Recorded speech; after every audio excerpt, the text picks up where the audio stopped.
did I teach you? You are Duke of New York. You're a number one. I can't hear you. You are the Duke of New York. You're a number one. Peace, everybody. Can everybody hear me?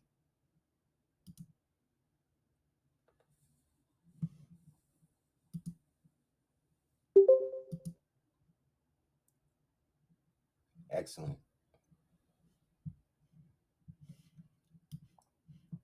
Hope everybody's well.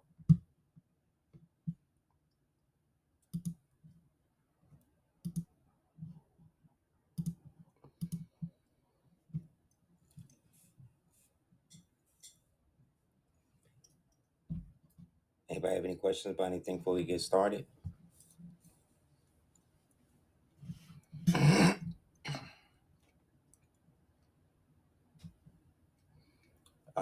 Just make sure everybody's muted. I have you muted, but just in case, when you're ready as well, just type in whatever you want. I'll read it out and, go through it. A lot of wild stuff going on. Almost, a month into the presidency of the so-called last president, right?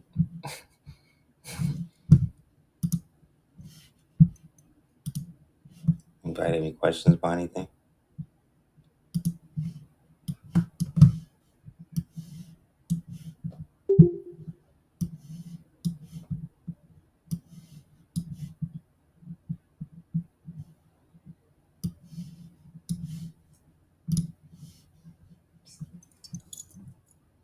Yeah, everybody's arguing over the estate.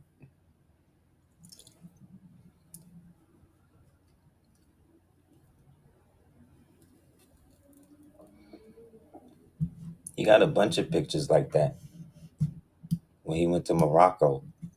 That picture was when he first became president in Jerusalem, when he went to the Jerusalem theater over there. Over there, they got it set up like you see in the picture in the Holy Church of the Sepulchre, where they got the so-called body of Yeshua. He is protected by Moors and the Franciscan friars and the Latvian or the Greek Orthodoxies. They act as the intermediaries, but they can't go in there. That's why you see the pictures of him standing outside, and then the Moors is behind. The Latvians and the friars is in front of him, and then behind them is the Moors standing in front of the door. The dudes with the fezzes.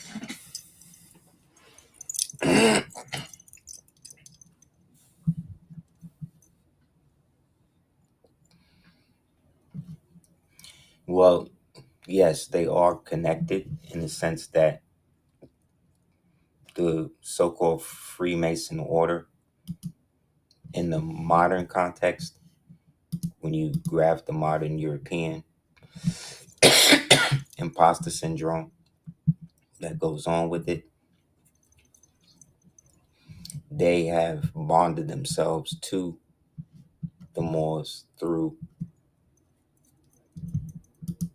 all of the all of the intermediary exchanges that they have between them and the ones that put them in position, which you could say are people like the Prince Halls and them, but excuse me.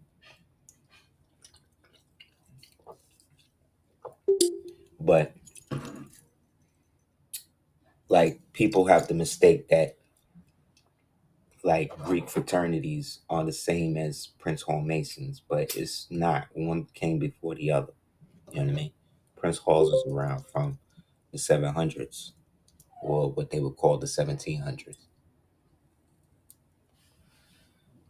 The Omega Psi Phis and those people were integrated, those Divine Nine things, by the time they came into position, they had been integrated into that. You know what I'm saying? And then it became a thing where the two types of systems basically came back together, because it basically was all created by the same people. You know what I mean? People who were peoples whose fathers were Masons and Freemasons and grandfathers. You know what I'm saying? Like, they did that because when most people say, "Oh, well, my great grandfather was a Freemason," or all of that, a lot of these guys were a part of the resettlement operations that took place in these times that we don't have any real direct information on, outside of the relegated understanding as to historically what happened. So when we look at pictures or movies, you know what I mean, of these white people just coming into these lands, and people like, well, where did these people come from? Stuff like that. We look at it like, oh, well, they just came from Europe or whatever. And that may or may not be true, but it's more so than the fact that they just would keep coming. You know what I'm saying? And for that to happen, for them to cross vast oceans to do that, and then, you know what I mean, vastly overpopulate people who had been in certain places for hundreds of years, you know what I mean? That just didn't come out of nowhere. Like, that was an effort that took place over hundreds of years. You understand what I'm saying? Like, these people have been coming out doing a thing for a long time. So you can't really look at them in the context that they were always a part. You know what I mean? Each era had their own version of it. It's just in the era we live now, it's relegated in such a way, and that's on purpose, for people to kind of know that people who are involved in politics and stuff like that are involved in that stuff, and then at the same time trying to downplay that those relationships bear any resolve to anything that we are made to integrate into our lives. Like, the very fact we have to use passwords to get into phones. You know what I'm saying? The very fact that we have to have all of these different things. The fact that all of the corporations that we do these things through all have Freemasonic iconography in their corporate logos. These types of things. You understand? Like, that's not just coming out of nowhere for no reason. Like, this is how they're able to maintain and show what they're doing without, and then having plausible deniability to be able to do it. You know what I'm saying?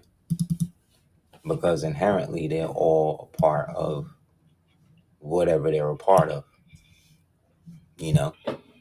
And they're made to seem almost monolithic, while at the same time not to be taken seriously. So that should show you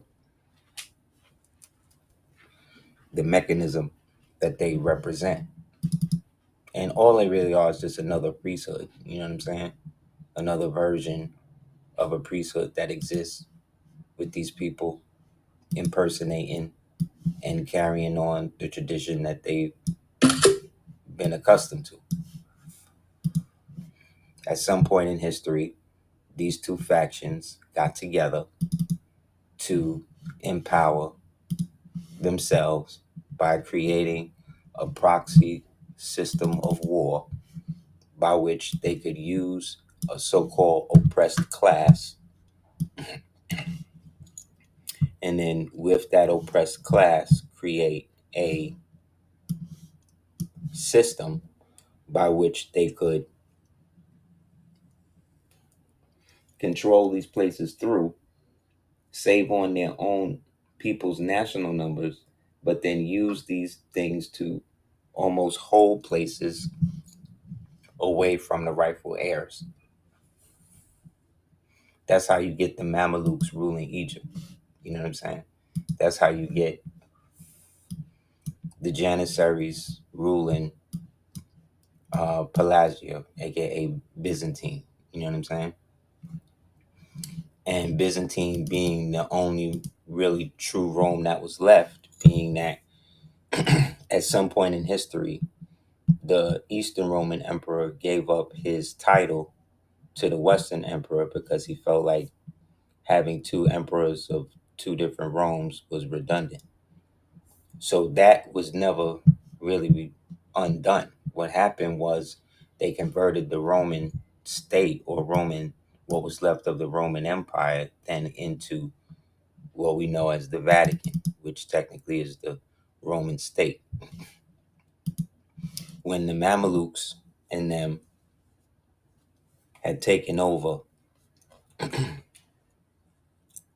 um, Rome in 453, aka 1453, they referred to themselves as the Sultanate of Rome. You understand? They almost saw themselves, even though at the top, the Baylor Begs, right, the Begs that's running it all, they all melanated or what have you. But because these people have been raised under this code of reconstruction, if you will, they were put into a state of perpetual servitude.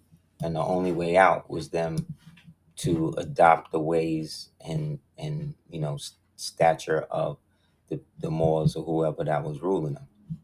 But these Moors by this time had already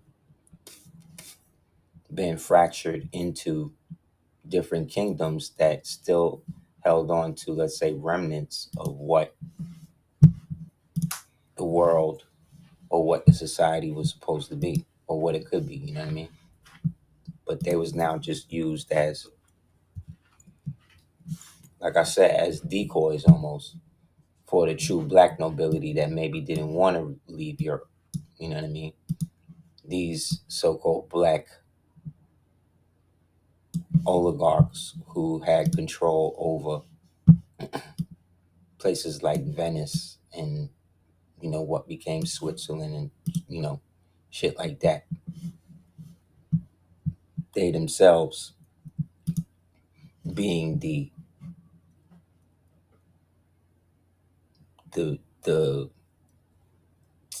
what's the word, the armies, you know what I mean, that's being paid for when they talk about the planters and the old bankers and stuff, we always associate that with white people. See what I'm saying? And there's a reason for that. You know what I mean? There's a reason why whenever you think Rothschild, you always thinking these white people, you know? And I'm telling you that these so-called white people at these times, they didn't have the intellectual, well, I don't say the intellectual, let's just say they didn't have the civil side of it enough where they was brought into the greater society as a whole. Because the true ancient descendants of those people who they call the ancient Indo-Europeans or the ancient Europeans, these people were descended from another proto people they refer to as the Grimaldi. You know what I mean? Who's there from wherever. That's where the blue eyes in Europe come from. Come from melanated original people. Yet, if you say the original melanated people of Western Asia, which they now call Europe, were originally melanated, then they look at you like you're crazy. You know. But these people that came in there only came in there after a certain period. So the people that's there now is not the original people that was there before, basically. And what I'm saying is that what we know as Freemasonry, in a sense, is just another passed down priesthood of a group of people dedicated to controlling the world through the flow of information and the concealment of the prior society while exploiting that prior society's technology for themselves. Because they believe that they can't trust humanity, the rest of humanity, with the idea of governing itself. Thus, it must be ruled. That was also part of the program by which everybody functioned. That's why you can have people unelected like Bill Gates come out here and say all of this stuff. That's why people get upset now that these type of people, Bill Gates and Schwab's and these types of people, they don't have the say in your life that they did, maybe as much as they did maybe a year and a half ago.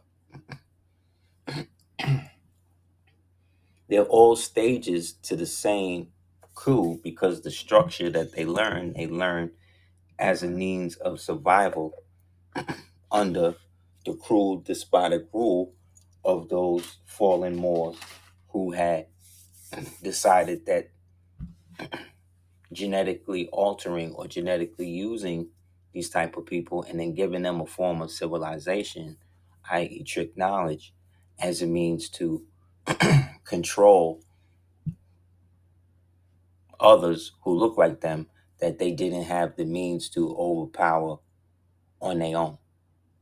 And then other Moors looked at this as, again, a form of biological warfare, and then thus created a system to deal with the POWs of this, who were these esclaves, right? Or these sclavs, or these Slavs, or these Slavs, or these slaves.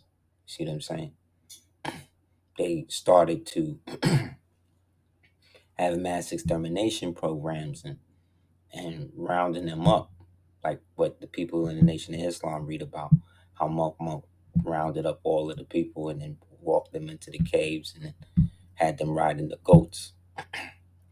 Thus, the ritual of riding the goat that is done today in certain crypts, dismal crypts that they call lodges and stuff like that, that these people go to do that because it's a religion.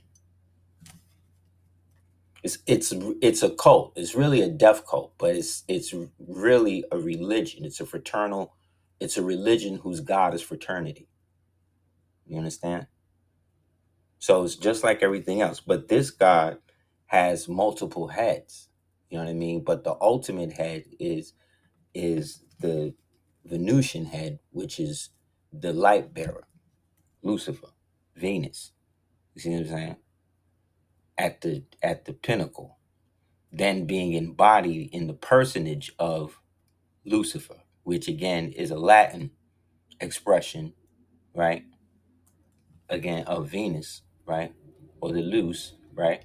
Which is the light, but it also, um, in the personage then of Satan, right? Then becomes the cursed one that is there to corrupt the soul of man, right? Thus, from this doctrine, they get the impetus to then recreate rituals that would always reinvest the energy, right, of those ancient images or gods or whatever it is, these things that they worship. This allows them to eternally try to bring that energy back into whatever era they're sent into, right? To keep the basic status quo or whatever it is. So whatever age it is, they got to go into certain of amounts of them have to go into different fields, whatever the field of influence, whether it be leadership, whether it be a warrior, a doc, you see what I'm saying? Something that influences the people to go a certain route. So one of the things that was given to these guys was Islam, right? And so the little boys, the Circassian boys, the Woodwose boys that again they had been at war with for so long, they started to shave them down. You know, this is why they started building bathhouses and stuff, and started to, you know, create a different form of that. So when they talk about, well, when did the Neanderthals, you know, get bred out from the Homos erectus, whatever, that was, they act like that happened within a certain period when people were still like primitive. No, that happened all the way up until what people refer to as the Middle Ages, when a lot of these types of different types of humans or if you want to call them that, were being produced in means outside of the so-called natural ways.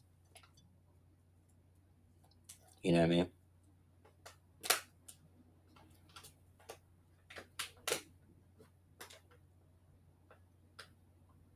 So basically, they made an egregore out of Satan, Lucifer, and even though the original understanding something divine, um, they through their rituals, created, at least let's say post 1900. Let's just go from there.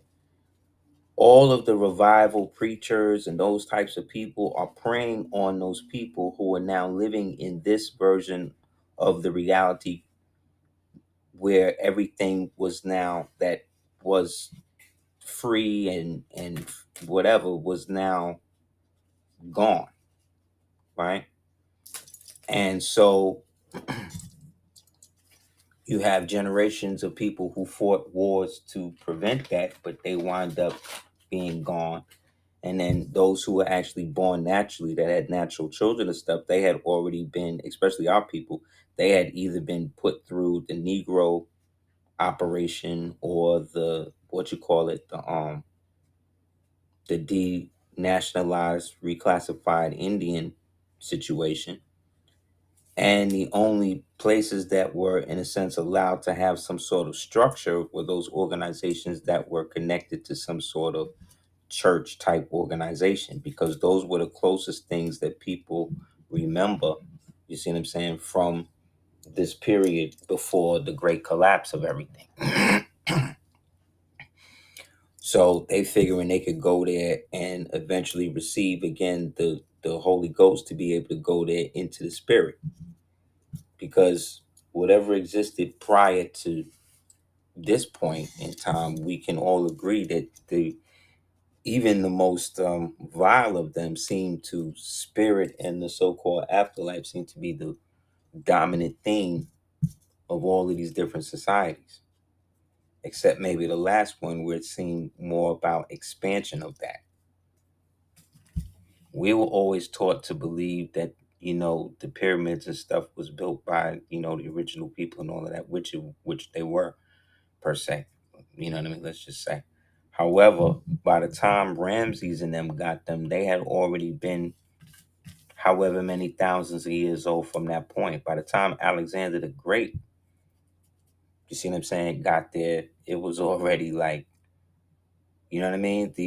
The original people, it was kind of like it is now here in America. They had basically fallen under the influence of now so-called foreign rulers, who, although may not have looked dissimilar to them, let's say in complexion, but were different customarily in how they interacted with whatever gods and stuff they now had jurisdiction over in those provinces controlled by so-called Egypt.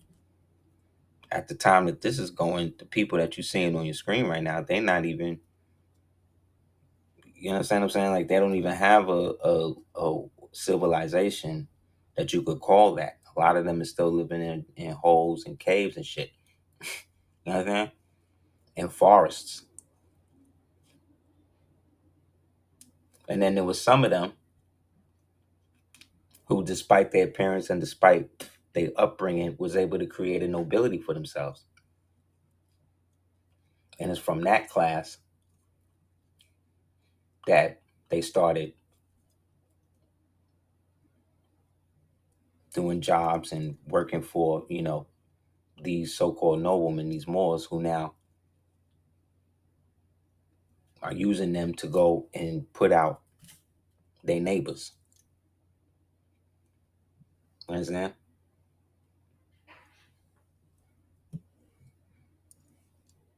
And then once the neighbors is out, they now giving these people free reign. They got control of the land or whatever. Now they can put the people who put them out there as leaseholders, and now they can become landlords. Because prior to this point, you can't really lord over land that you already given in decree under trust. But if you can disinherit and disassociate somebody by that, because remember, this was also a time up there where it was illegal to have relations with these types of people, with those real snooty ones. You know what I mean? So an esclave, a person who is a chattel property of another. See, directly from the medieval Latin sclavius, or slave, source, Italian. See, French, sclave, Spanish, originally Slav. So it is in secondary sense because of the many Slavs sold into slavery by conquering peoples. You see what I'm saying? You have waves of Moors just coming in there like, get the book 13th Tribe by Arthur Koestler, and you see what I'm saying, man. You know, because they was also bugging. They was also out here, you know what I mean, raiding caravan sites, and you know what I mean, trying to burn down cities and shit. You know what I mean, trying to take over forests. All the Bigfoot, all of this is coming from these people. So these people, eventually, the ones that was able to make it out, get shipped off, and then they wind up turning them into that. And then the process by that becomes a guarded secret. And then in their own ranks, they create their own versions of the Templar rituals that those Moors gave them. And now that becomes their base. You know what I mean? But remember, these people still pagan. They didn't have names at one point. So they had to be given names. You see what I'm saying? So when they say, oh, that's a slave name you have, they saying that this is a slave at a certain point in this our history. They gave the slaves our names. Thus, our names became what? Slave names. That didn't mean that we were slaves. You see what I'm saying? And then later, they tried to make us slaves to those names once they bankrupt them. And they couldn't use them up no more. That's why they're trying to get rid of the so-called white man. This is the most anti-white hysteria you've seen not coming from black people in your whole life. You ain't never seen it like this. Why? Because the so-called class, the small hat class, they don't want nobody to they don't want them around no more. I mean, they don't like them neither. They don't like them. That's why they're always making fun of them. That's why they're always trying to demasculate them and turn them into certain things. You know what I mean? Because this is how they break down societies. You understand?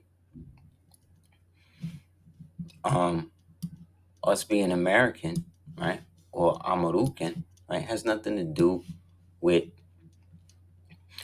us being American. Is just a modern day expression, right, that they had to create a legal standing around to distinguish us from everybody else. But the original roots, again, of that doesn't change really in the translation, because as much as America is about race, right, on paper it's more about class, and that's what black, so-called black folk, that's where they losing, right? That they was able to shut the revolution down by showing you that there were groups of niggas that could make it. So when they created the successful millionaire black class, that didn't come out of nowhere. Niggas always had money. Niggas was always paid here. You understand? They want to make it seem like when you started seeing niggas like Harry Belafonte and these types of niggas, that's when money was out. No, niggas was having money here, billionaires, trillion, millionaires, whatever here from the very beginning. When they say that you was a slave, think about what I'm saying. When they saying that we was slaves, we was millionaires all over the planet. And in so-called America. So the question is, well, who was they enslaving? I just showed you. Who they enslaved, who was the slaves. Now, who did they enslave? Right? Who were enslaved? Since niggas be all about words and grammar, right? If you're enslaved, is different than being a slave. A slave is the people we just read about.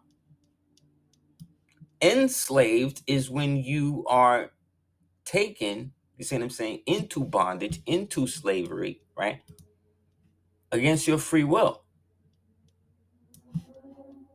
right? In certain instances, it could also mean when you're born into it. But technically, you can't be born into it. Like you can't constrain, you can't enslave the birth. Like how do you do that? How do you enslave birth? How do you enslave life that just happened? You declare a portion, a fictional part of that life, right, dead. And then you create what? The certificate and blah blah blah. We know the rest of the story, right? Right. So why are we always defending the idea, right, of being slaves instead of focusing on the difference into what being enslaved meant or means?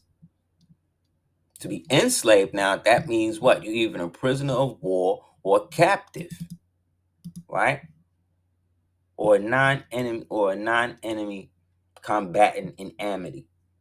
That's really the only designations, you know what I mean, you can kind of flip like that. So what I'm saying is the Moorish peoples, both in America in the last great wars that took place, were the deciding factors in many of the battles that took place in every war since the last great war for us, right, which was the fall of humanity, which is in 1492 at the surrender of Granada. That's when everything, think about it, 492, 14, that's when everything went to hell after, everything went to shit after that. History speaking wise, you just look at the historical events from that point on, all of that was over. The empire was fractured. The stronghold was to Jerusalem had fallen in that sense. The real Jerusalem, not the leased land and the production thing that they made up out there.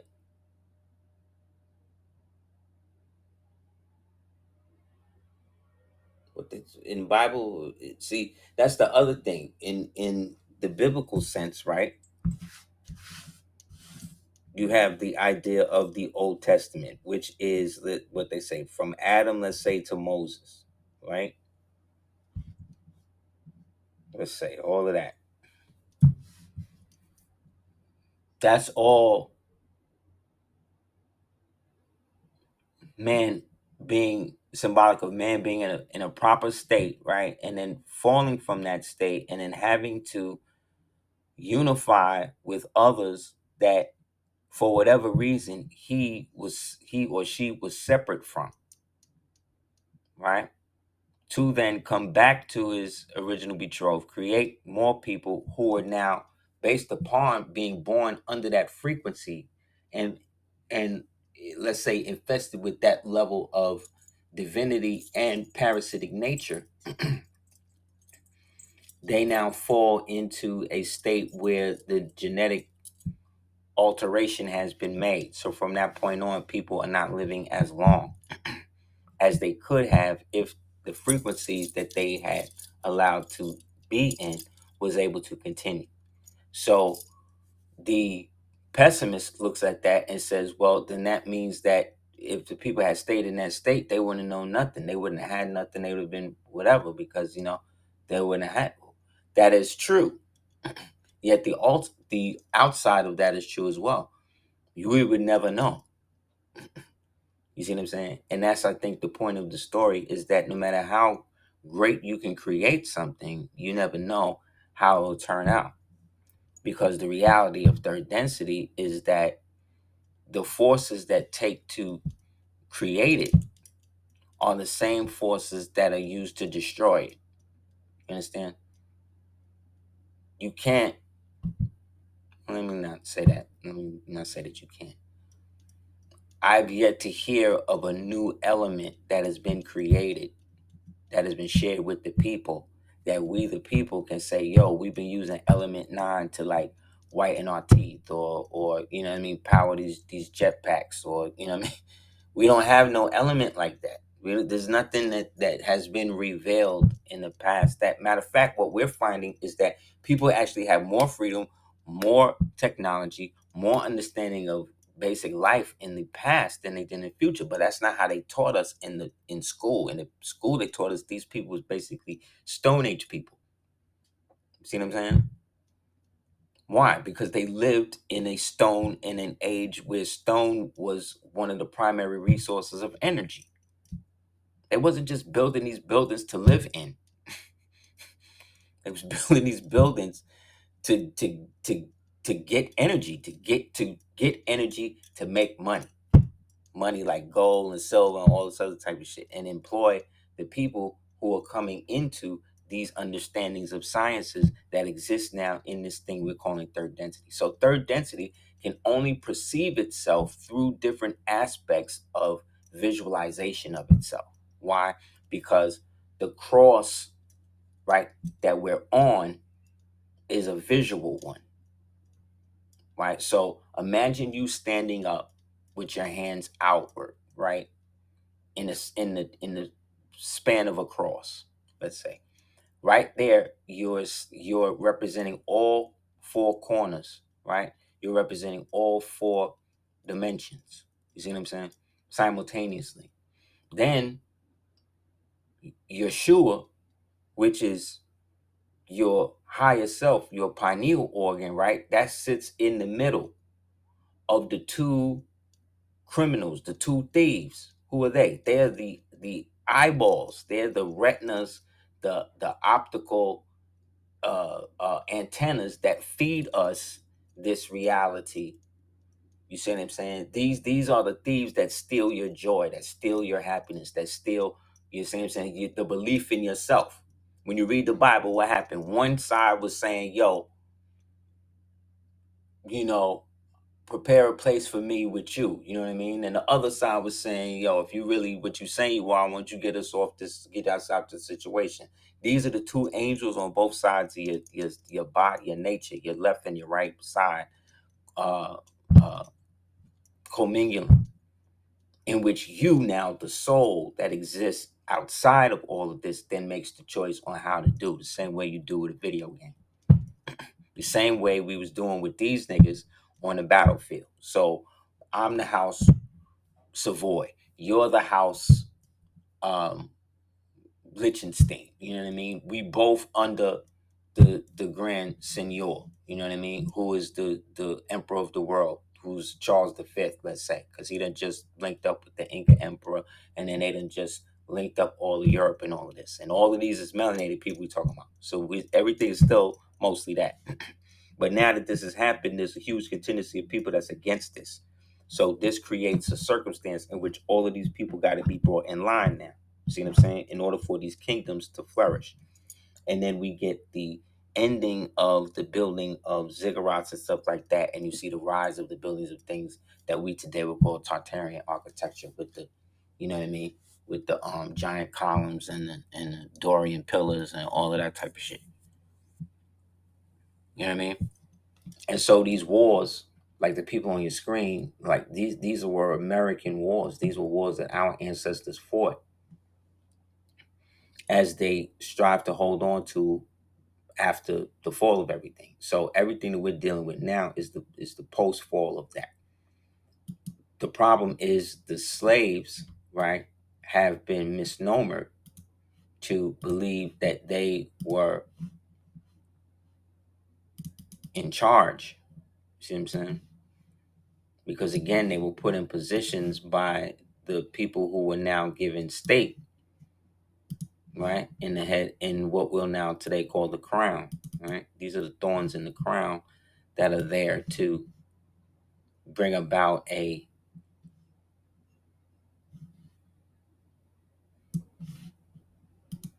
unification of theory around the reconstructed world that we were meant to now be disassociated from, in which we could never hope to have a old position where whoever was left in that during that upheaval after those things happened, they were again given choices where they either could join up with them or whatever, or they was gonna get kicked out, and or they could come and work for them. And by working for them, they would then become the butlers and stuff. That's why they knew where everything in the house was. That's what separated, you see what I'm saying? From the house niggas from the field niggas. Because the house niggas was the ones that descended from those original families that were taken over and brought into submission and were basically, again, swapped with the original names. So the Washingtons become the Washingtons. You see what I'm saying? But they were both Huguenots, and those Huguenots were French Moors who had been exiled to southern France again after the fall of Granada. So all the technology, all of the clock building, all of that tech stuff went with them. And the more places we left, the more places went into the dark. But wherever we went, we just enhanced everything to such a degree, it just became a next part of the, you see what I'm saying? The dominion and the kingdom. Adapted into the architecture, and we do that. So if we went into ancient India, we basically create the holiest language in India is Urdu. And who brought that to them? The Moors. They'll tell you themselves. Matter of fact, I've done classes on it. I got a class on the app called Victoria's Secret, and it's all about how Queen Victoria adopted this Moor from India to teach her and wound up Urdu. But he caught her attention because he kept looking her in the face because he didn't see her as the real nobility. But once he got brought into the science, he started teaching her Urdu. It's a wrap. They like, yo, what the hell?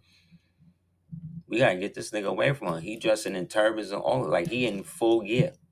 I showed the picture of him teaching her. He's standing up, she's sitting down. You was never supposed to take pictures where a different nationality was standing above her. You couldn't do that. She said, no, we taking a picture like this. You know what I'm saying? Like,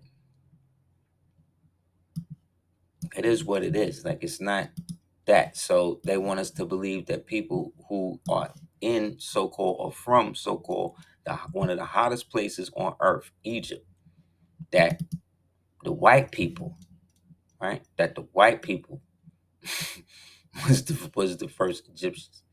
Back before there was chemtrails, before there was ozone, all that, the them people was the ones that built the pyramid. Like, that's how crazy. But then if you go say, well, what about all the original people who were in um Europe? Like I said, the Grimaldi and all that. Oh, that's not, we're not talking about that. Why are we not talking about that? They were that's the original people. Who's to say that the Jamaicans and them type of people who wind up, and Africans that wind up going and living in Britain and stuff like that, aren't in some ways at one point descended from those original Grimaldis that left at remote points, and now instinctively, ancestrally, they're going back to where they know they was from. Because all of them niggas used to be melanated. The Welsh, the Cornish, all of them, all of that. The ethnicities that the Caucasians and these types of peoples are exhibiting today are ethnicities and stuff that they adopted, that they went to school to learn how to be a part, to do. You understand what I'm saying? They're not as intricately woven into the structure of of their societies as you think about it. Because remember, if 6 million of these people was, let's just use them as an example, if 6 million of them was literally gone like that, then how y'all still got the ceremonies?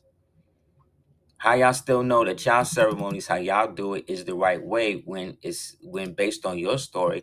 If that's true, then that means the majority of people who was really doing the real shit, the real rituals, the real this, the real that, they was all taken out. So what are you doing? What is the shit you doing? How do we know that what you're doing is real? And then what gives you the right to say that your version of it is the version of it, and that everybody else's version of it is not the real version? You know what I mean? There's a lot of different versions of so-called Christianity. There's a lot of different versions of so-called Judaism. They all center centrally around the same things, but you know what I mean? There's different versions of all of that stuff. But that's because people have their own understandings of things that come to them at different points in their life. And these spiritual practices that were meant to give people a certain understanding at a certain time, at some point, get played out and get overturned by something else. And then that's only because people didn't learn from whatever it was in the present, in the prior form. You understand?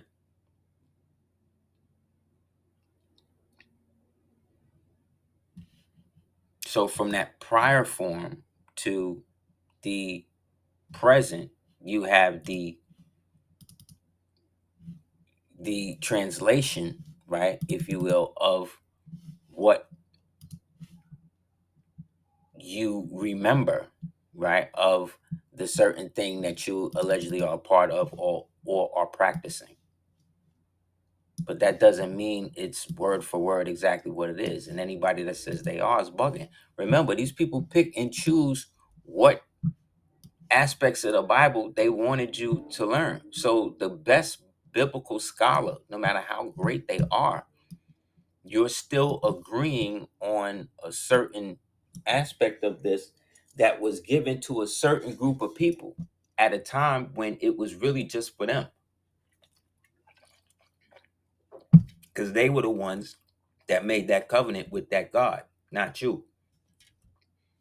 So now that you want to be a part of that, because them people did so much to go against that covenant that they say they made with that God, right, that entity, that singularity, that once it translated into negative for them, they then went and diverted back to a default program, which then was whatever pagan instruction or whatever they did. And in that, they began to offer more of themselves to that than what they had made the bargain with. And thus, that thing tells them in their own Bible that it then empowered their enemies against them to come and humble them, to bring them back to the understanding of Him. And that is called divine. You understand what I'm saying? That's the belief system. So whether it's wrong or not is irrelevant. That's not has nothing to do with that. What I'm saying is the overall aspect of the story is always the same result. Worship or die. Believe or die. Vote or die. You see what I'm saying? Um uh Biden or die. Like, because humanity has not moved forward since we moved it forward. So as we have become stagnant, humanity overall has become stagnant. Why? Because we're the blueprint of it. There's nothing to think about. There's not the most minutest thing that they see us do. They find a way to monetize it as soon as we do it, and then use the algorithm to hide where they originally come from. So we are not only steering all aspects of culture, but we're steering it into the wrong direction because there is no direction. Because the people at the top are all in the take. The people at the top are all descendant from those fallen Moors who were of those highborn families who integrated and worked to create the soup that we in. Think about it. A large portion of brown and black tribes of North Africa. Remember, North Africa means everything northern, in the northern portion of Africa, and then all the way over here into America, the so-called Americas, right? North, Central, and South. The large portion of North Africa has well been shown belong to the same family and has thus originated commerce, which invented the alphabet and introduced the sublime Hebrew poetry and Arabian science. Therefore, when they talk about the Phoenicians, the Carthaginians, these types of peoples, these are, again, the original peoples who were also over here, who namely started over here, right?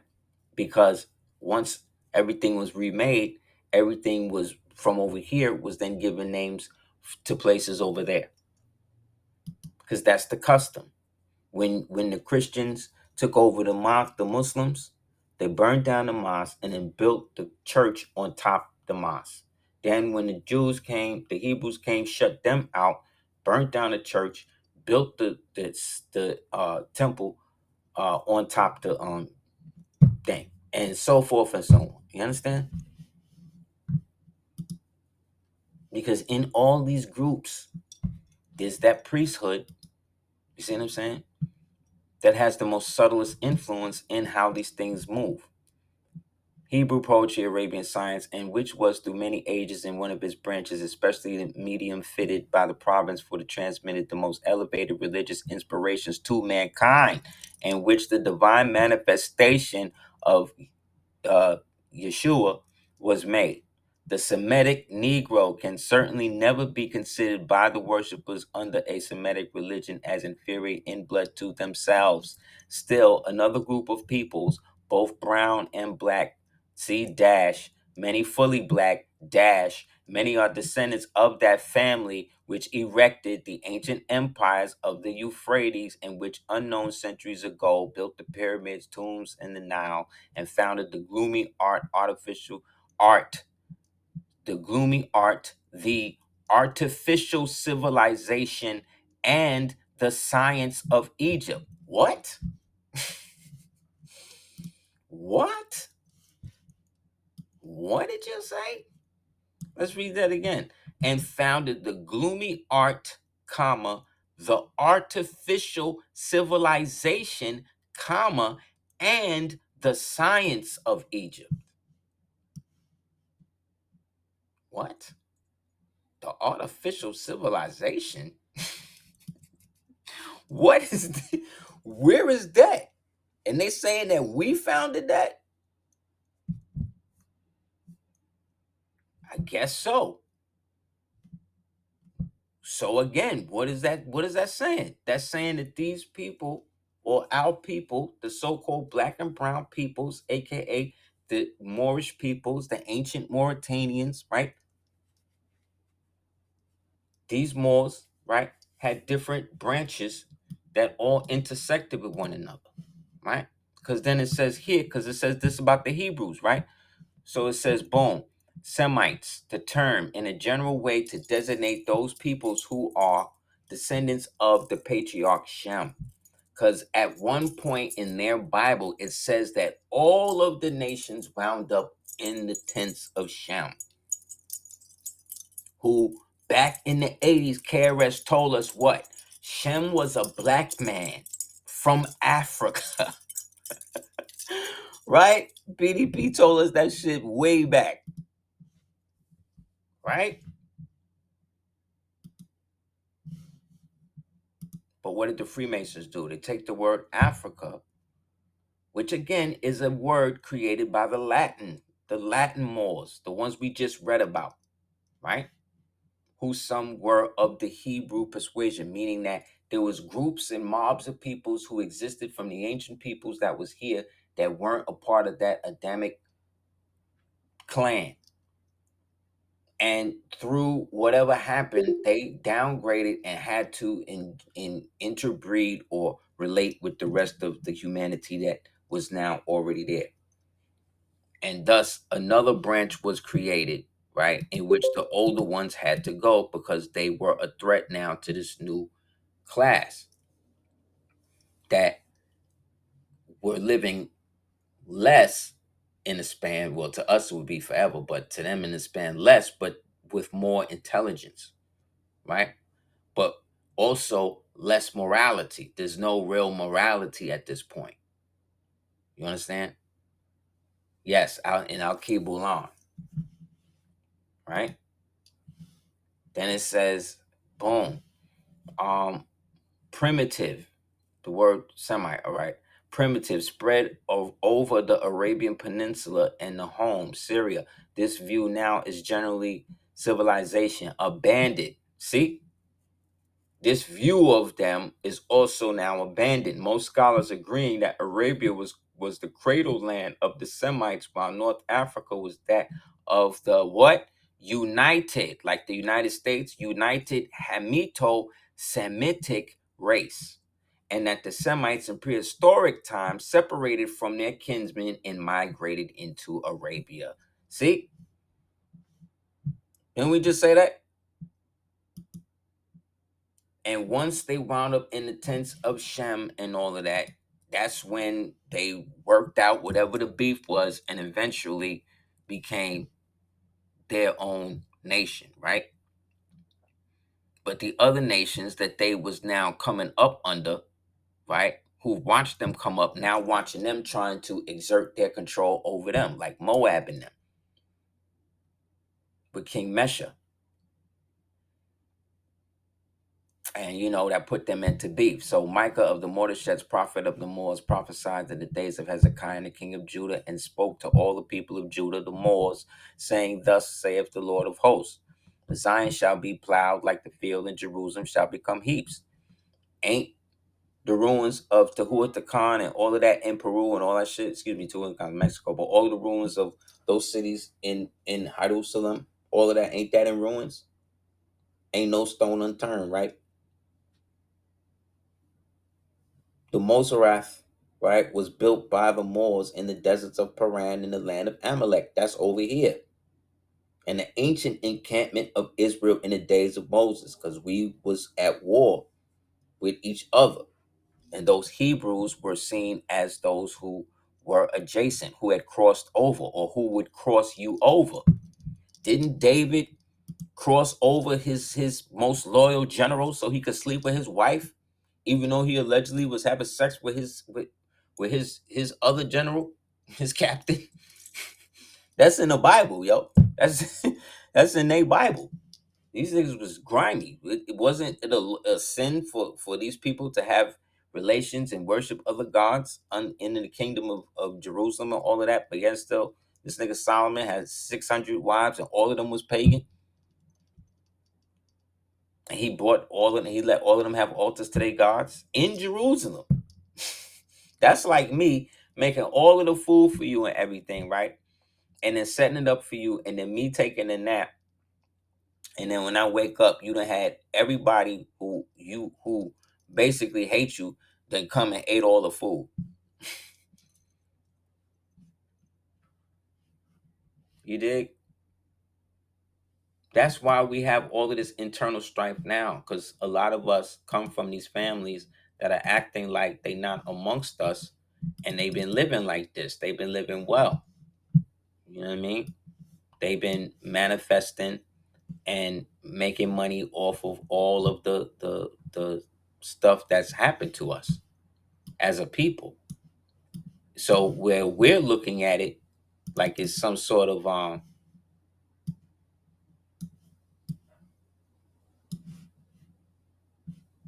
made up thing, this is what it's always been.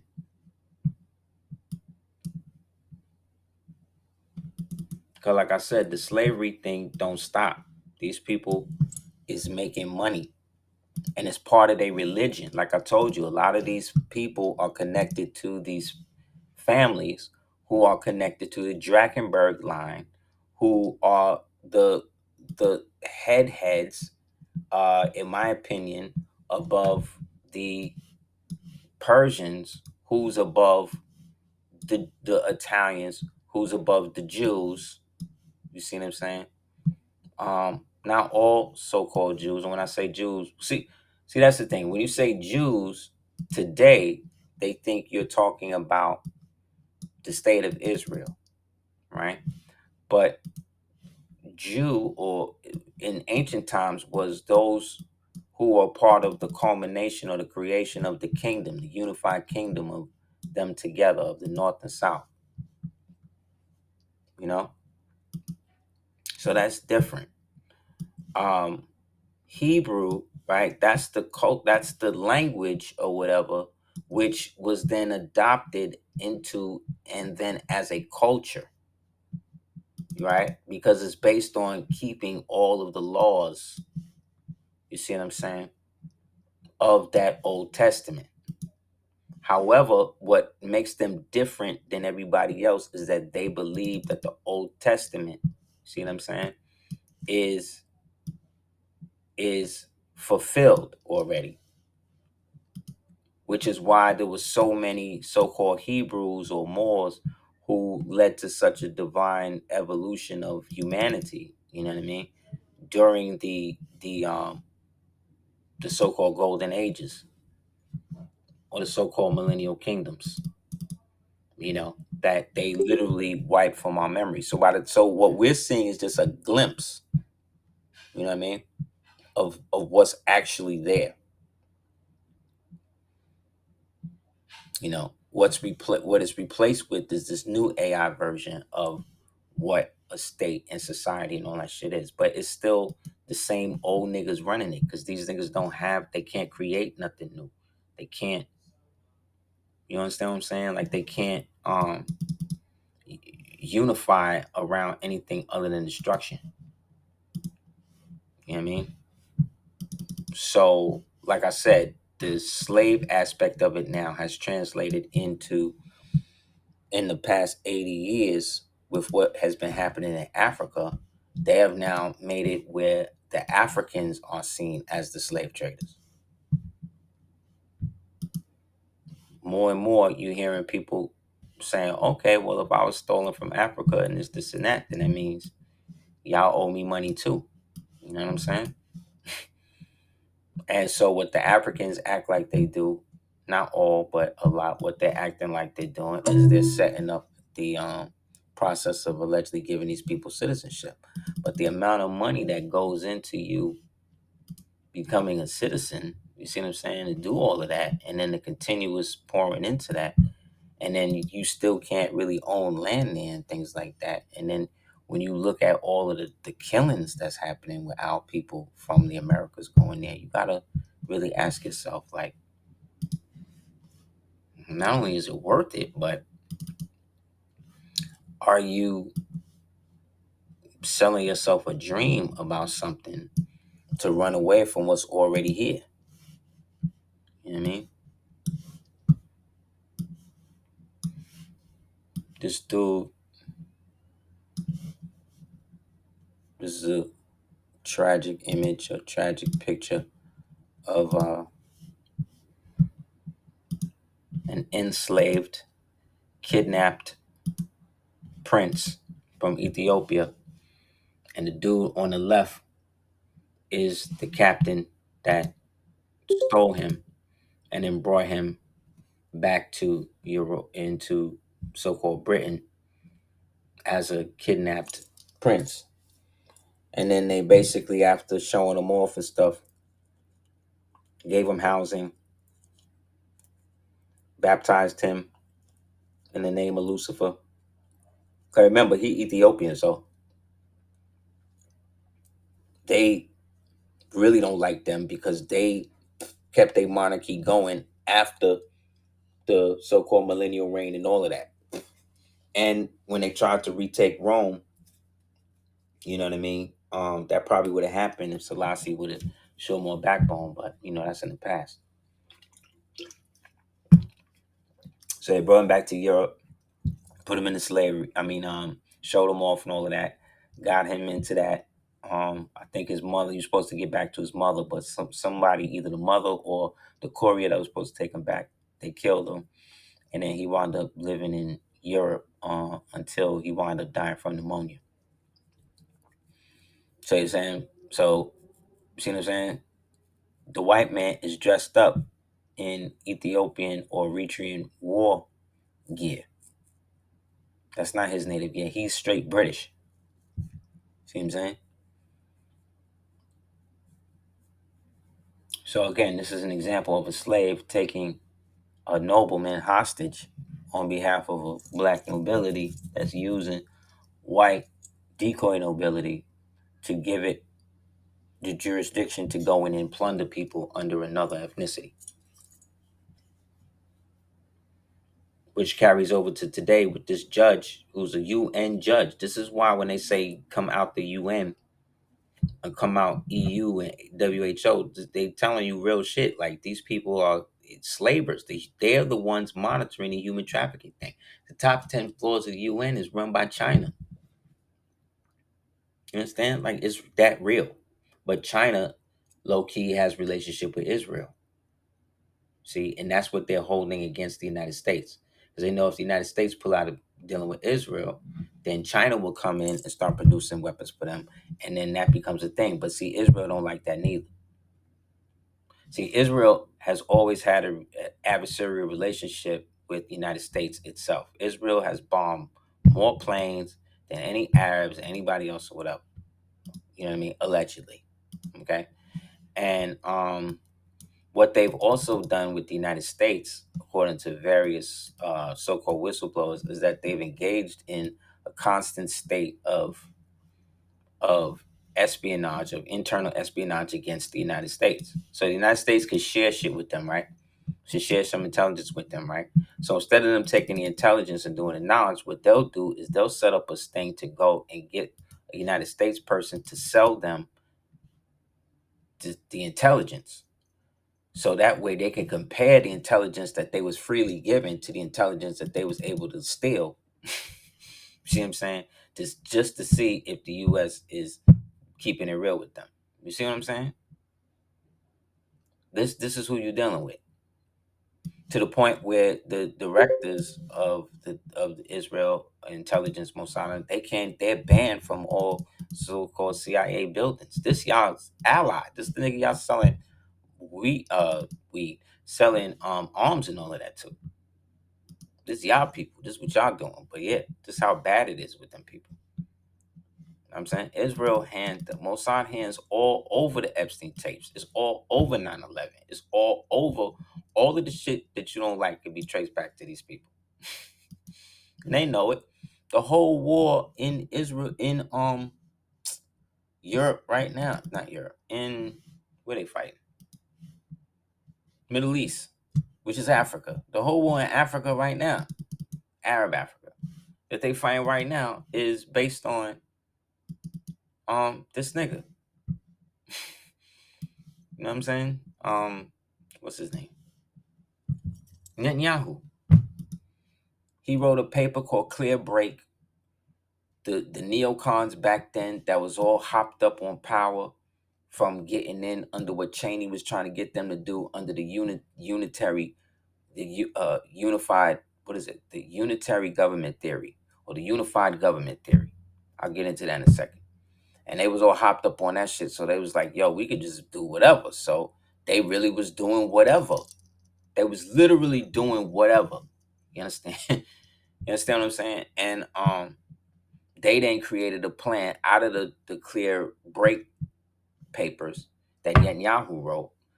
And then they created something from that. What they created from that was this thing called the Plan for a New American Century. And that plan was to get rid of all of the states that was around Israel. That meant getting rid of Libya, Iran, Syria, Lebanon, Tunis, Egypt, right? This is the plan. So this happened, you know what I mean? And the only one left really is Iran. So, but see, that's also the play, because remember, all of these niggas that's running all of the so-called papal blood families, these niggas is all Persian. They all Zoroastrians at the root. All of the Pope Farnese and all of the Pope and these niggas now, all of them niggas is what you call it, man? All these niggas is Persians on the low. Farnese, that's Persian. You understand? Bergoglio, that goes back to a Persian thing. Because they all are part of the same thing. It's just that they all at war now because it's all coming to an end. The generations that they was able to maintain control have now grown up and grown out. They don't have the wherewithal to be able to control the outcome of the events anymore. You see what I'm saying? So they got to get rid of them. We were what's left. You know what I mean? So again, everything that's coming out is coming out because that's what has to happen whenever we get to the end of everything. You know what I mean? And just like back then, when people just started seeing these children and these things just popping up all over the place, niggas is like, well, where do these things come from? Who are these people? You know what I'm saying? That's why having the things like the Moorish Science Temple and stuff like that around at this time is just crazy. Just thinking that, our people had this type of knowledge then and then is living here at this time of transition is just mind-blowing. And to the point where everything that we building on now is what was being broadcast directly through them, which means this is exactly what we were supposed to be doing, because this is what we was doing then.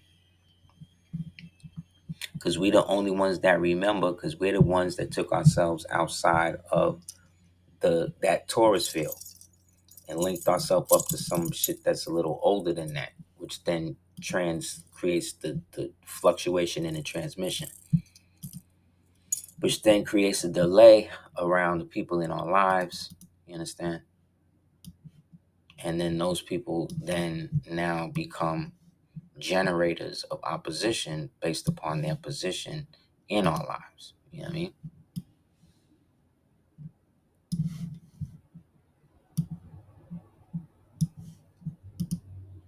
So when we look at, like I said, things like what was happening, why all of our people was Christian, right? Because, a lot of them descended from that point and were part of that war that was against people forgetting how good and shit we had it. And so now these new things start popping out of nowhere, and everybody now got to get with them, and everybody got to mate with them, and everybody got to integrate with them. Integration was forced on us. Remember, they brought black people from their own communities into these newly segregated psychological science towns, right? That they had dropped these orphans and these people into and kept them isolated. And every once in a while, they would go and kidnap a dude. Because who did this? The KKK, which was created in 1871 after the coup, right? After everybody was down with it. The KKK, which was again a Christian organization, used the same Christian iconography, the same so-called Moorish garb as a psychological image to turn his original self against that image. Where in another part of the world, this same thing is revered by so-called black people.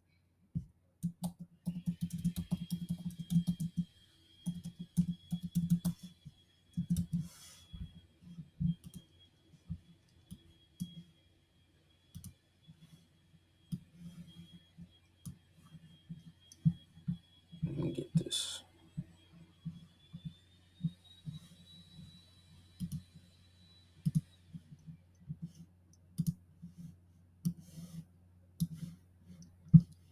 Yeah.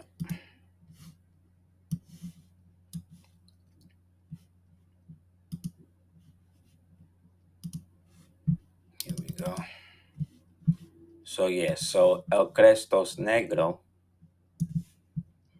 right, who is the so-called Black Christ that they all be worshiping, that's the one that they created a so-called religion to venerate. And then from that veneration, they created a order, right? Let me see. This is why this nigga,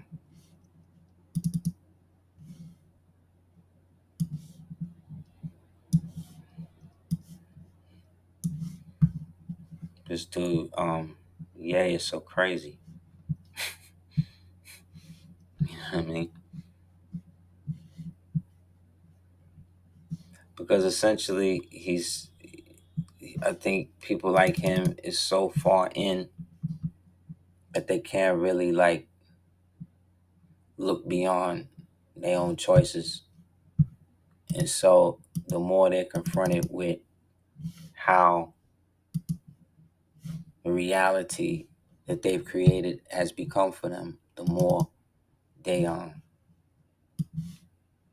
succumb to the using symbolism to communicate, which again is Masonic shit. You know what I mean? So the so-called Negro Order of Seville, you can get the book Nature Knows No Color Line by J.A. Rogers. This is another book he got called, this is from a book he got called 100 Amazing Facts About the Negro. You might want to get into. Yeah, so this was the order that those Moors, the conversos, started to be able to still be Hebrew and Muslim and shit while acting like they was Christian. See, another decoy type movement.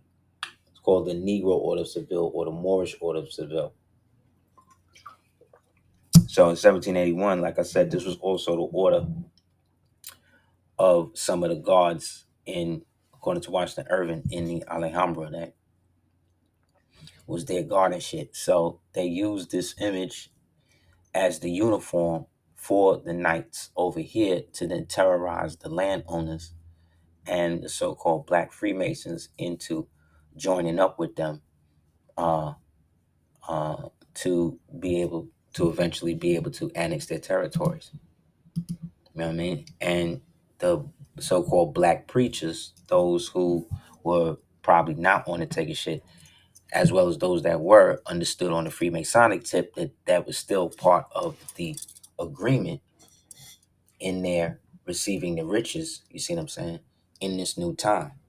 That's where people like Stephen and these type of people come from. Remember I told you that the black nobility, the ones that agreed to go along with it, wind up becoming the butlers and the high butlers and the maids and all that.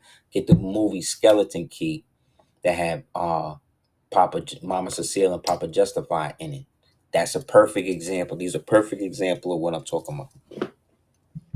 How they was using these white peoples as puppets throughout centuries to leapfrog through time. You know what I mean? And they were sacrificing their own black bodies to be able to do this shit.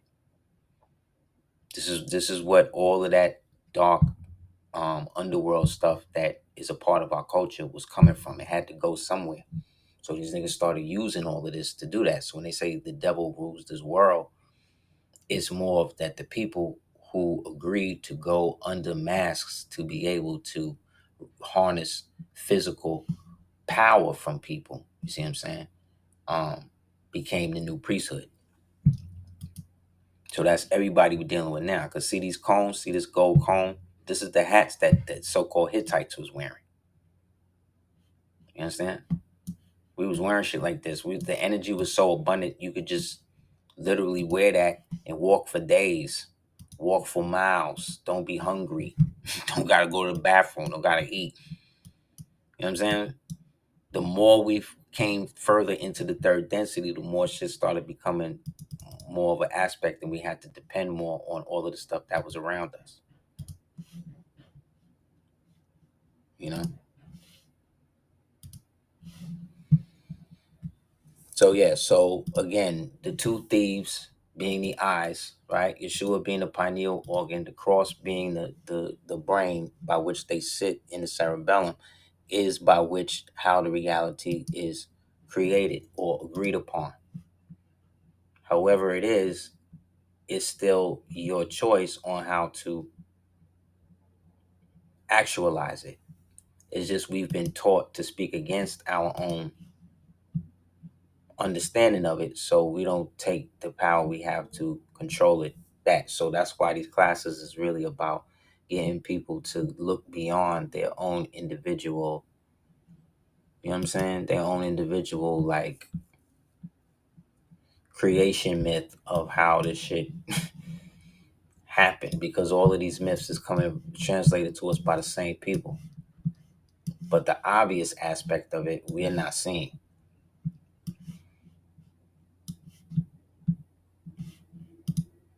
You know what I mean? Because we are the shit we need to take literal, we not. And shit that isn't literal, we do. It's crazy.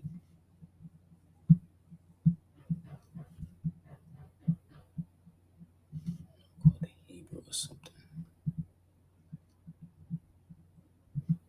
You know what I'm saying? All of these places at a certain period, whenever you see these people, or whenever you see these organizations, they were always around at a time when people, like I said, was allegedly not even supposed to be there. Yet here they were.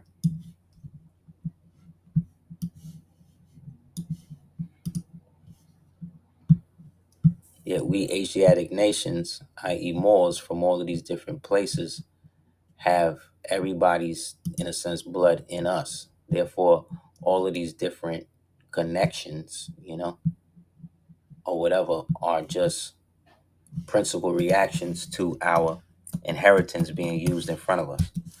That's why I think nationality and shit like that is so important. You know what I mean?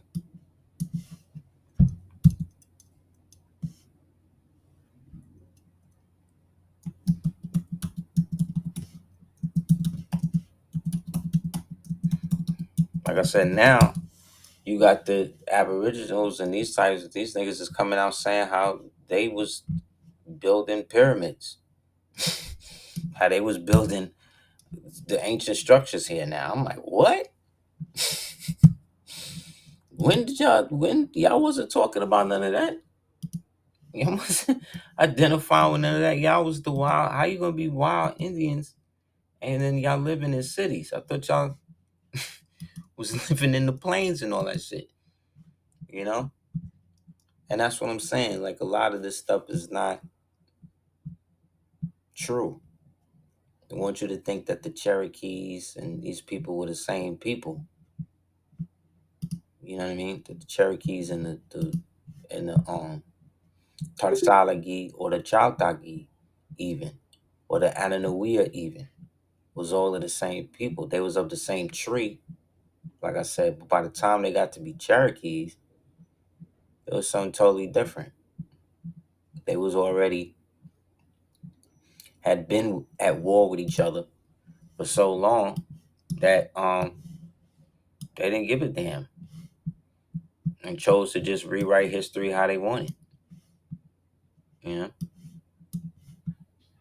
But they'll tell you themselves they didn't do none of that. So if you claiming that, that's cool, but you can't be a Cherokee and then be a mound builder too. The only people who could do that, like I said, Ananuia, Chartalagi, Talsalagi, right? The Portuguese, who they call the Melungians, right?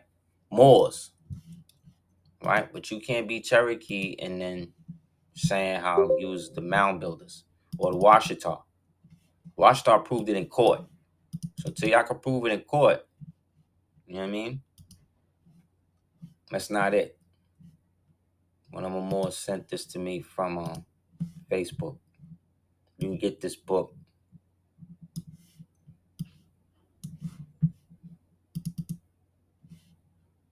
as well.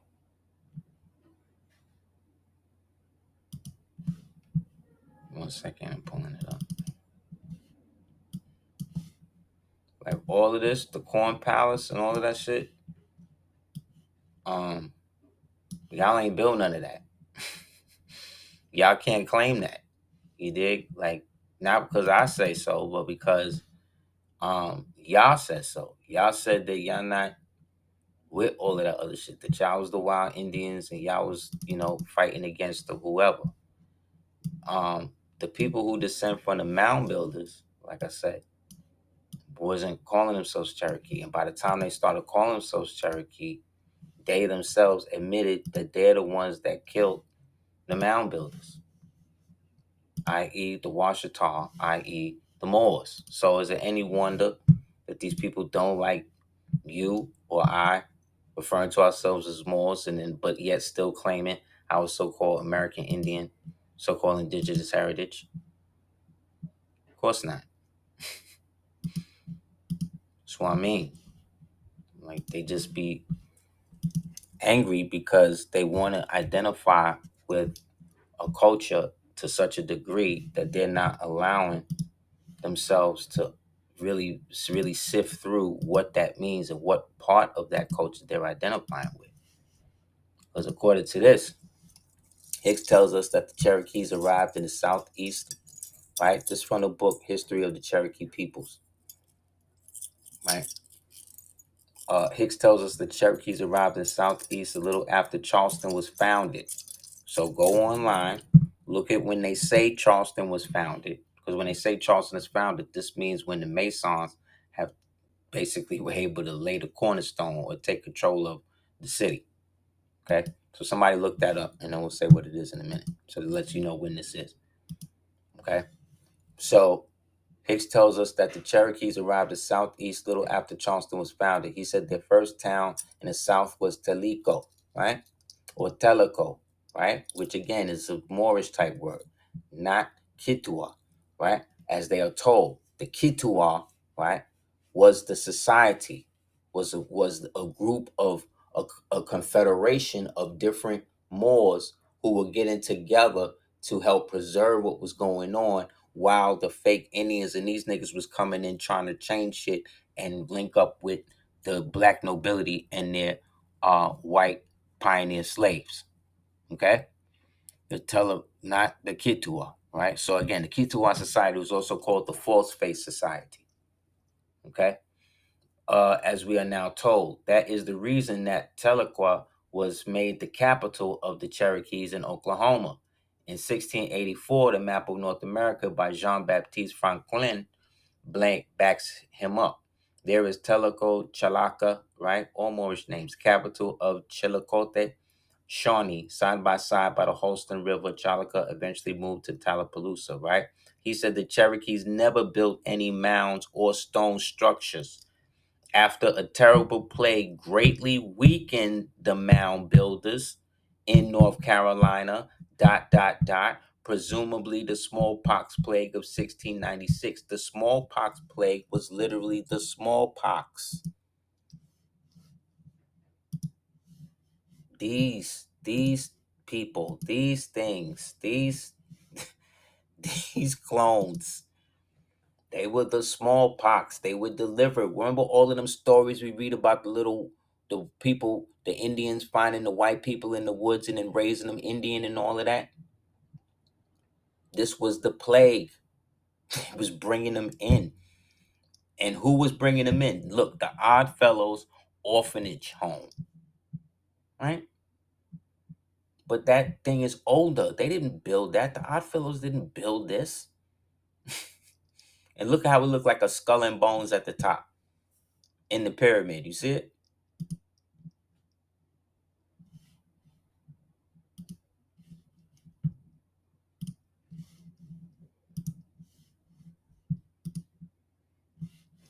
Yeah.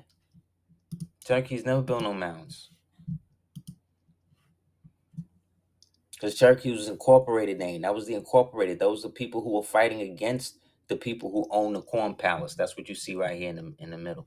This is what was taken from them. See? Because they were following the old way, under the free energy way. That's what the swastika is right here. You see how the swastika looks like it's emanating energy out in the form of moons? Right? And it's at the front, then under it, you can't see it on the other side, but they got a picture of the so-called American Indian head, the Moorish head in the front. after a plague, a terrible plague, greatly weakened the mound builders in North Carolina, where the Moors was at.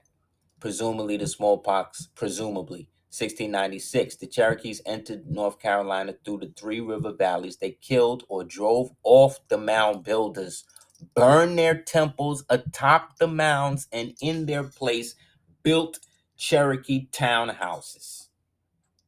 So no, y'all didn't build none of this shit here. None of this y'all built. Y'all was the ones burning this down.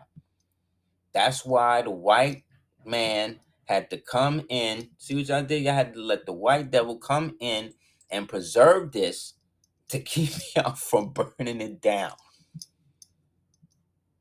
You understand?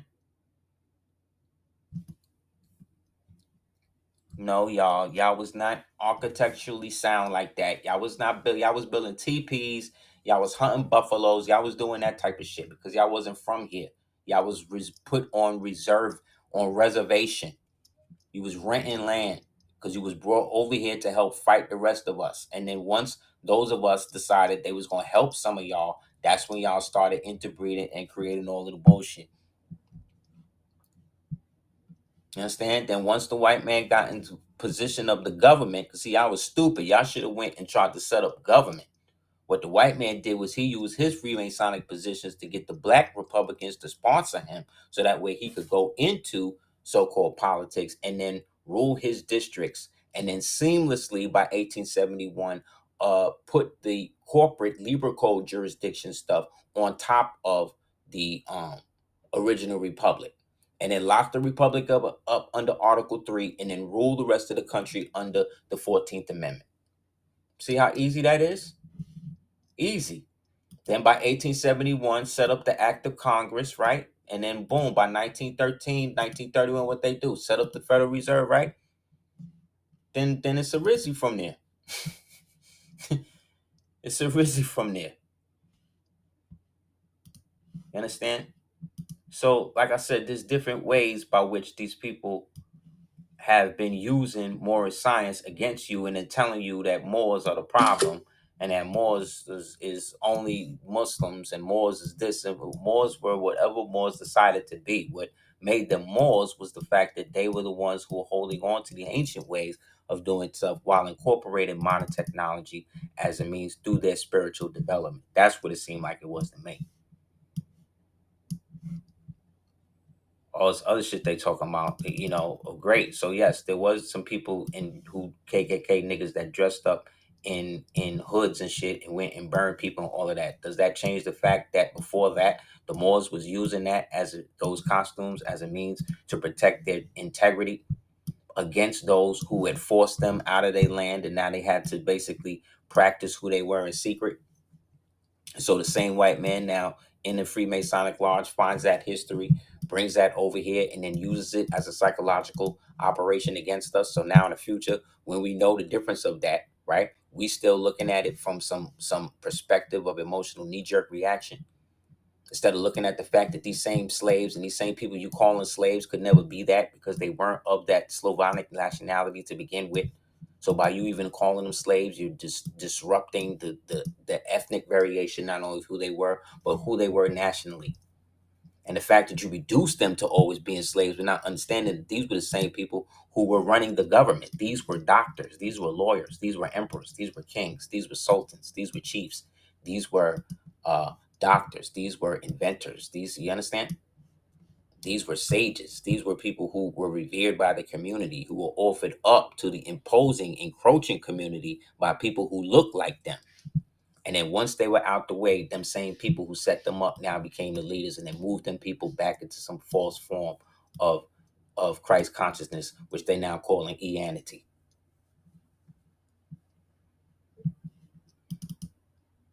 So no, our grandmothers and them wasn't stupid. They all wasn't seeing Jesus as a white man, but they wasn't seeing it as that. What they're remembering was the time before the time before the time, in which people like us was running this entire shit. It also happened to be the same time that overlaps with the Dark Ages, which overlaps with the fall of Rome, which overlaps with the rise of the Moorish Empire, which overlaps with the redistribution of humanity's intelligence all over the world. Like, this is the shit we dealing with.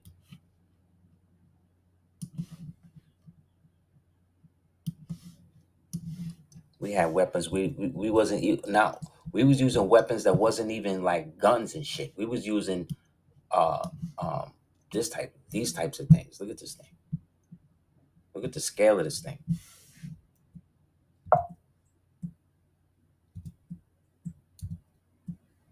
They only show you one type of United States soldier uniform, and they try to make you feel that that's the dominant one. And then when you go look up the Zouave, right, they try to bring you into the French. But anytime they talk about French, what they talking about is the dynasty, the imperial dynasty that was ruling all this shit over here prior to these niggas coming into power. That again was all set up under the jurisdiction of Charles. All right, look at this thing. Hold on.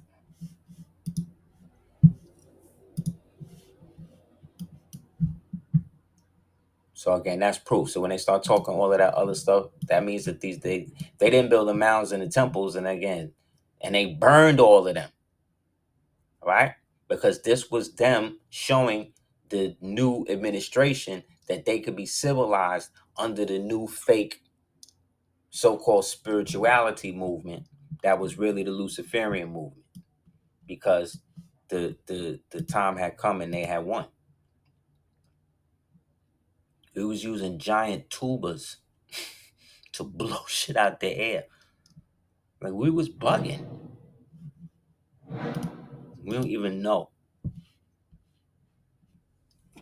We are only made. That's why all of the TV shows and everything we see about history with us always deal with either slavery or Africa or slavery or Africa or the other thing.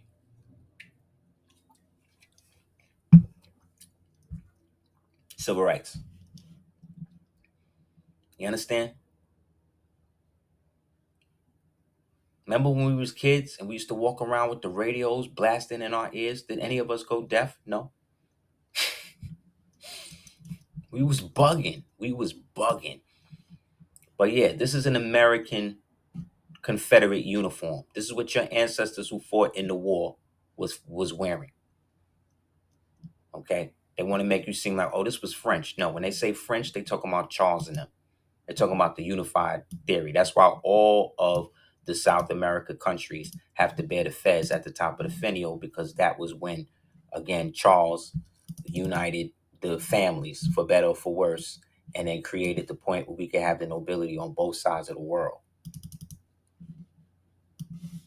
He had a baby, and that baby was seen as the unified Christ, the birth of Christ. He had a baby with the last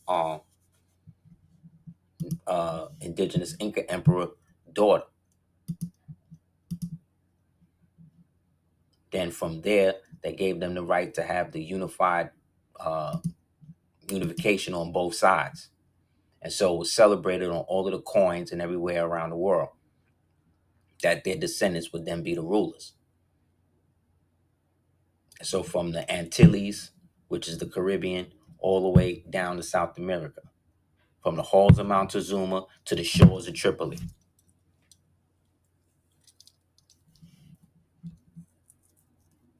All the way up to Desalegn. And then that's when, shit start falling from there. Anybody have any questions?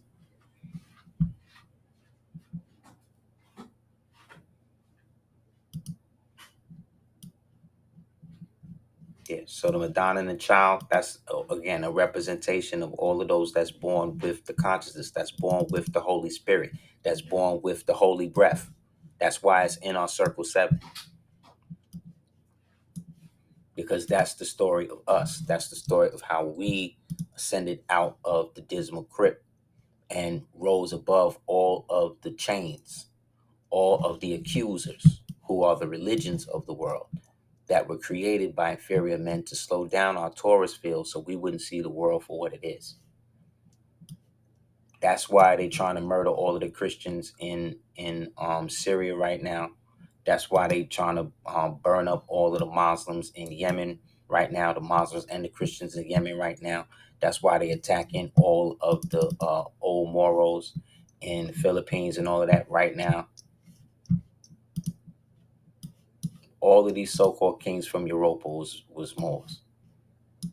The ones that wasn't didn't have no power unless they had a Moor in their blood. To be the head of the mafia, they got to trace your lineage all the way back to that first white slave girl that laid down with the Moor that gave them that family name. That's facts. That's facts. You can't be in that to be that. They got to trace you back to one of the begs. You know what I mean?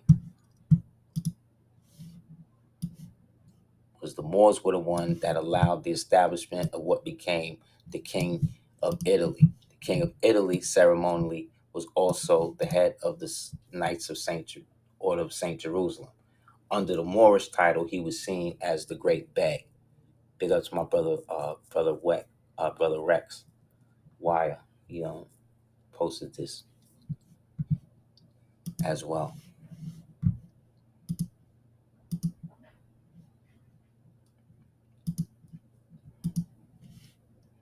Understand? King of the word beg evolved from the old Turkish beg, right? So today beg means to beg, right? But beg mean beg, meaning a chief leader, noble person. This is the cognitant of the Sogdian Bg, meaning beg, chief lord, god. It is also cognate with the Avestan word baga or baba in African.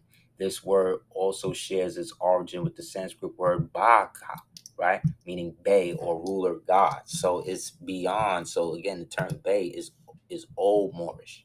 It has before Islam and all of that. They just adopted it and then put their face on it between the Reconstruction era of 1881 and the fall of the the last of the Sultanate of Rome, with the abolishment of the feds by the Ataturk, the Greek Cypriot French Mameluke Freemason slave put up by the Colon family, right?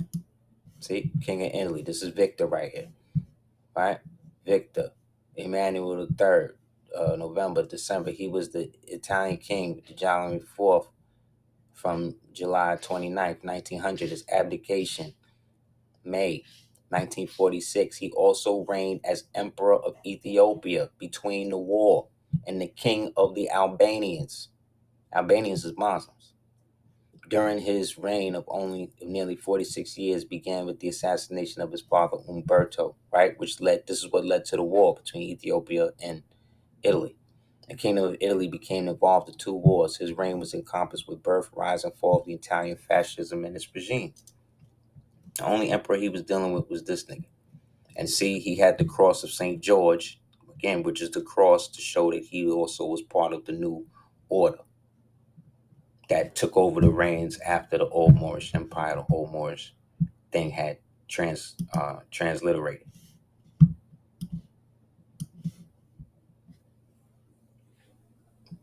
Yes, that's his Italian name, Victor Emmanuel. They'll show you a white man. Yeah, they'll show you a white man, but how is that white man the emperor of Ethiopia? How could he be the emperor of Ethiopia? I've never even seen a serial where they even refer to that white man as that. The only emperor of Ethiopia on news serials and shit at that time was this nigga right here. And this nigga's Italian. You understand? So that don't change that, he inspired all of these people to do what he did or whatever. It's irrelevant. What I am saying is that he was a part of the city. He was a part of the whole structure as well. You know?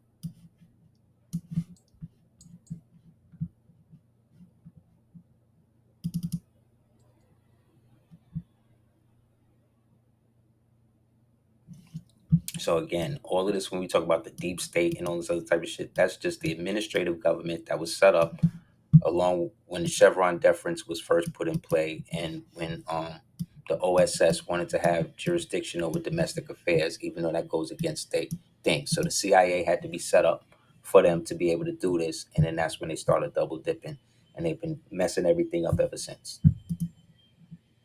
Right? So the mob, all of that is under the King of Italy. Right? King of Italy and all of that, he is under, again, whoever's the head of the whatever Italian family that's ruling this year. Because they all take turns ruling the seat. You understand? So he was just the public face of that. But that's why when shit went hectic, he didn't go to another African country. He went to Europe. Same way Idi Amin did, because Idi Amin was Scottish royalty. He was referred to as the last king of Scotland. He even had bagpipes and shit at his funeral because he was a part of that old black nobility that infiltrated African nobility and rose into positions of power and acted like they was the downtrodden while maintaining all of their old European estates through the bankers and the white people, the Rothschilds of them niggas that was acting as the mediaries. Anybody else have any questions?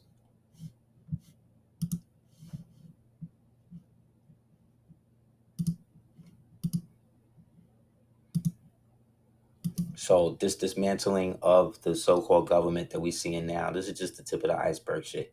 They're gonna have to reveal all of that. The problem is the Epstein thing is gonna reveal the Mossad Israel thing, and they don't want that thing to be out there like that. The Mossad Israel thing is deep, and that's gonna bring everything into question. The auto pen thing is deep because technically the auto pen is what signed it all, and according to the law, a flesh and blood president has to sign it. So that means then they can actually take to the court that everything that Biden did during his presidency is null and void because he didn't sign anything. Unless somebody comes up and then says that they were the ones that signed it on these days. And then if they do that, they then open themselves up and everybody else around them up to treason. You understand? Because they knowingly did this and lied to the original people, the American people. So anybody that's against all of this shit falling down and getting broke up and whatever the hell this nigga doing, whether you like how he doing it or not, y'all niggas, y'all revolutionary niggas, y'all supposed to be the ones that's supposed to be loving this shit the most. Y'all supposed to be the ones cheering everything that he do wrong to destroy this country. Y'all supposed to be loving that. But instead, all I see is these Negroes bitching about what his policies is and how he's ruining this and ruining the economy. Economy? How y'all revolution niggas? How y'all revolutionaries and then y'all worried about the economy?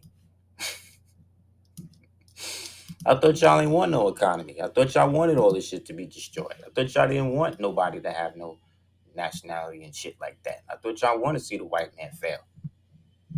Right? This is what y'all been telling us all of these years, right? Same thing with the American Indians. Now y'all niggas want to set up, y'all niggas want to be mound builders now? Nah, y'all can't do it. And I'm showing and prove why. You can't do it. You weren't down with it. Y'all was against it. You killed all of us that was building the temple. Temple, right? Who has temples today? Do we call who calls the place that they get together today in the so-called black community the temple? Do the Muslims call their shit a temple? No. Do the Christians call their shit a temple? No. It's just us, the Moors, and who? The Hindus and the Hebrews. So y'all burned down our shit. And then claimed it and then built stick villages on it. Nice. But now y'all want to claim ancient architecture, say y'all a part of this shit. No, y'all can't be. We claimed, we already showed and proved it. Y'all made years worth of YouTube content against this shit now. So y'all don't get to switch it up and now say the opposite. Nope. Nope. We done already showed and proved it. We done been right again. You know what I mean? They done turn the Moors into Trump. They done just anything. No matter what we say. What we say, they're gonna say it ain't real. And then they're gonna say it ain't right, and it ain't this, and ain't that, and then they're gonna try to emulate it. They're gonna try to claim it as shit. That's why we at the top. That's why everybody wanna be us. That's why we the ones they waiting for us to upgrade technology and humanity again. Just by doing this. They got white people looking at us now trying to make videos, trying to debunk our shit now. That's how you know we made it. We made it. We made it, nigga. They on us now. You're like, you gotta try to debunk me? I love the ones that try to do it that got like more followers. It's even better. So yeah, man, we are the kingdom. We made it. We the ones that set it up, and those of us that have nationality, right now is the time to have it, and right now is the time to get it. Like I said, July 1st, 2026. It's all gonna be on the governmental paperwork and all that shit anyway. We got to get our brothers and sisters out the dismal crypt. It's all them Selma niggas on the bridges walking across. You know what I mean, with the aprons and all that shit on. It was just like, wow. This is them trying to keep that time frame going. They trying to keep that Selma spirit going. They trying to keep that slave repopulation, Negro, blue vein society shit going. They trying to keep it going. Meanwhile, they done just killed the young man at a so-called Greek ritual with the Omegas, the dogs. Fed him to the dogs, killed this young man, and he want to be a part of that. But anybody that would want to be a part of a group of people who just beat the shit out of them, something wrong with you.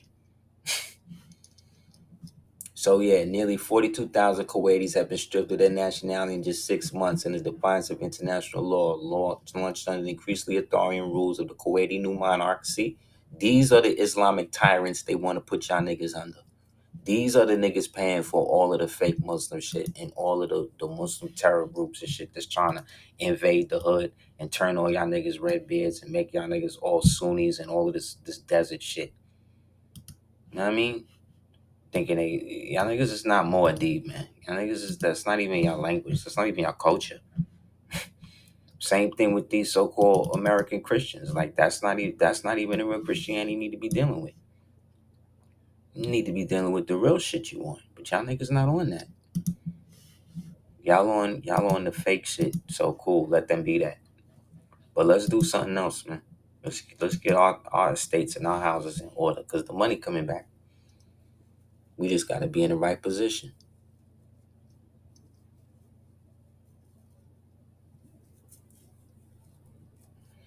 Start saying the stuff out loud. I'm gonna get my brother. He got a whole app system. He got a whole website or whatever, and he give lessons on teaching Moors how to actually speak it. So I'm gonna get the joint and I'm gonna post it in the app, so you can get the link and then set up the lessons. Yeah, man. We the only ones speaking Latin. We the only ones. Who else doing that? Us. We're taking it seriously, but we not on the internet with it. Most of the real shit I'm doing is not even on the internet. I can't tell people what. Nah, leave that for the dismal crypt, y'all. Anybody have any other questions?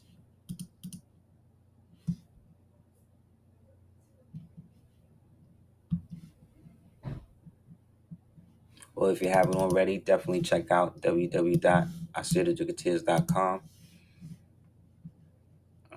Definitely been working to get more things up and running, but I think by this new year, again, new year gonna be this year. My birthday's on the 22nd, so inshallah, we all made it to true year once again. You know what I mean? I wish everybody well. I'm gonna try to put a class out on that day as well. Please definitely check out www.cordobaorganics.com if you haven't already. It's really good. It's the only 100% joint out there.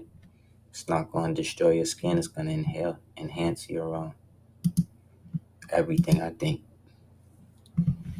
Word. We made it, man. True year. You know what I mean?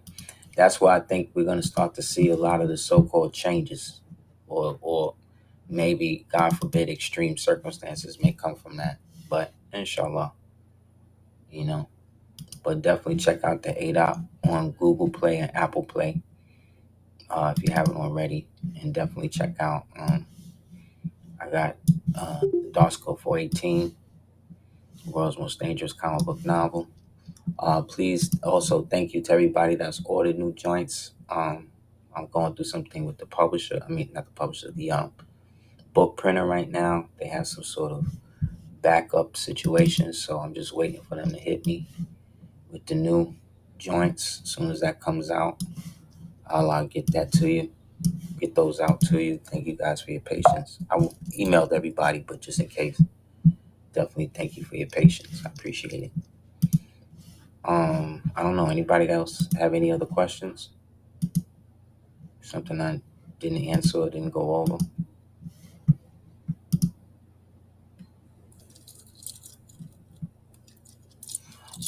It's 2 videos ago. I got it on my it's at the end of the video before this one on YouTube.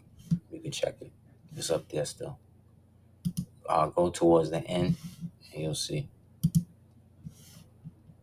I got the pages. Big up again to the Moorish Society out in Chicago. Big up to them for working on that whole project and getting it done. It be the work like that that the Moors do to help the universal movement that a lot of times don't get a lot of shine and burn or respect. But all these proclamations we've been getting all over the years, and all of us doing our nationalities in certain ways, I think both negative and positive, has gotten us to this point. So I think that ancestors would at least be pleased with this, how far as we got it to this point. You know what I mean? With people actually taking it serious enough where they got to put it on documentation now, which then means that they have to accept everything that goes with that.